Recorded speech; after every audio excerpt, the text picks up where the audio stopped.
This is the big puff flower square. It's not complicated at all. Let me show you how to make it. Let's start by setting up our foundation ring. I have a slip knot on my hook and I'm going to chain 6. 1, 2, 3, 4, 5, and 6. I'm going to find my first chain down here. I'm going in, turning the project over a little bit, grabbing the yarn and slip stitching. For round 1, we're going to start adding in puff stitches, and the first puff stitch we need to have the right height. So I like to just pull on the loop on my hook to I have about this height. It's a little less than a double crochet. If you're very uncomfortable with just pulling and not really sure if you have the right height, you can chain 3 fairly tightly and you'll have about the right height, and that's totally fine. We're going to do the puff stitch, we're going to yarn over, going to the ring, grab the yarn, come up, pull a little bit so we have the right height. So now we have 3 loops on our hook. We're going to yarn over, back into the ring, grab the yarn, come up, 5 loops on the hook, yarn over into the ring, grab the yarn, come up. Now have 7 loops on our hook, yarn over into the ring, grab the yarn, come up. And we now have 9 loops on our hook, and that is what we want. To finish the puff stitch, we're going to yarn over and we're going to pull through all the loops. I like to twist my hook and make the head face down a little bit so it doesn't get stuck in any of the loops. I'm just going to go through all the loops on your hook. And now it looks like this. And we need to chain 1 to close off the puff stitch. So grab your yarn and chain 1. I like to pull a little bit on the back, trying to make the chain up here set a little bit to the back because that will make the puff look a little bit fuller. Before we get started on the next puff, we're going to chain 1.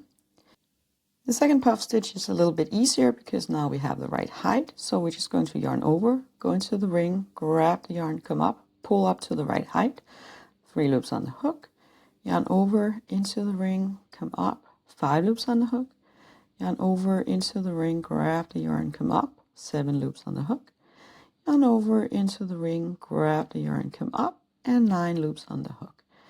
And again, put the yarn on your hook, twist it a little bit, and go through all the loops on your hook like that. Chain 1 to close it off.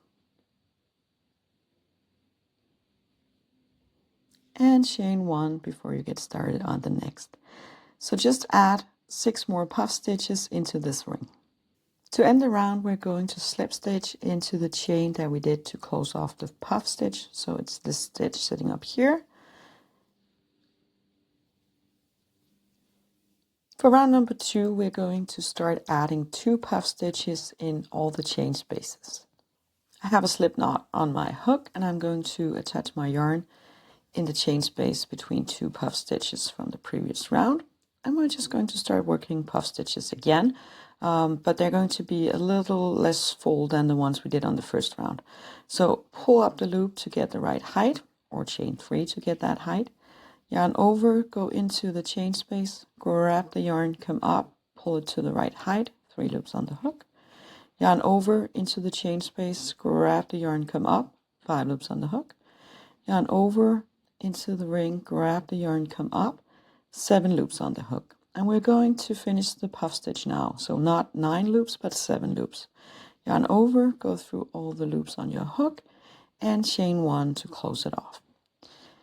And on the previous round, we did some chains, but we're not going to do that on this round. So just yarn over, go back into the ring, grab the yarn, come up, right height, 3 loops. Yarn over into the ring, grab the yarn, come up, 5 loops. Yarn over and into the ring, grab the yarn, come up, 7 loops on the hook. Yarn over, go through all the loops, and chain 1 to close it off. And then we're going to move over to the next chain space. We're not chaining anything, we're just yarning over, going into the chain space, grab the yarn, come up, and pull to the right height. And repeat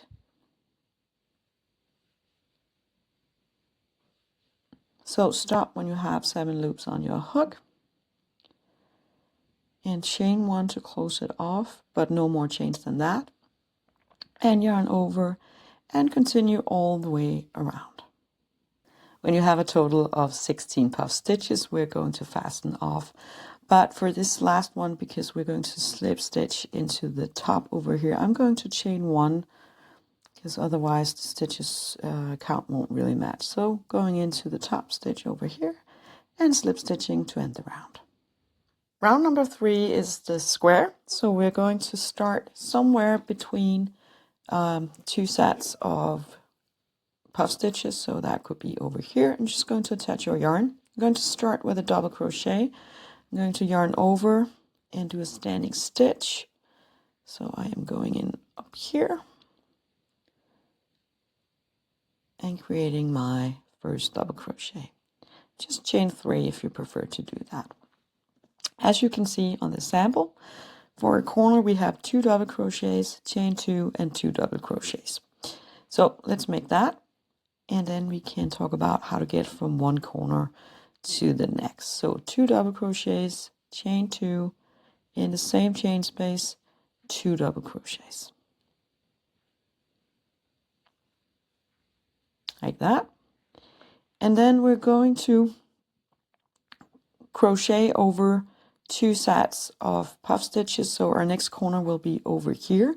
So to get there, we're going to chain 1 to get past the first puff stitch. And then in the space between the 2 puff stitches, we're going to yarn over and go in and put 1 double crochet.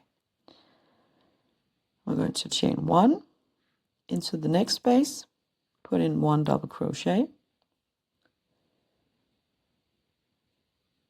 chain 1 last time in between the 2 puff stitches, and 1 double crochet. And then we're going to chain 1, and we are now between 2 sets of puff stitches, and we're just going to build a corner in there with 2 double crochets, chain 2 and 2 double crochets. And you are just going to repeat that all the way around. And the round ends with a slip stitch into the top of the first double crochet you created, or your chain 3. Your square should now look like this. If you want it to be bigger, you can build on the square itself, maybe add a round of single crochets or more double crochets. If you love these little type of beauty squares, I have a whole playlist with a lot of different video tutorials on how to make squares, so consider visiting that. If you found this video helpful, please consider liking it or share it with someone you know. I make new videos every week, so consider subscribing as well.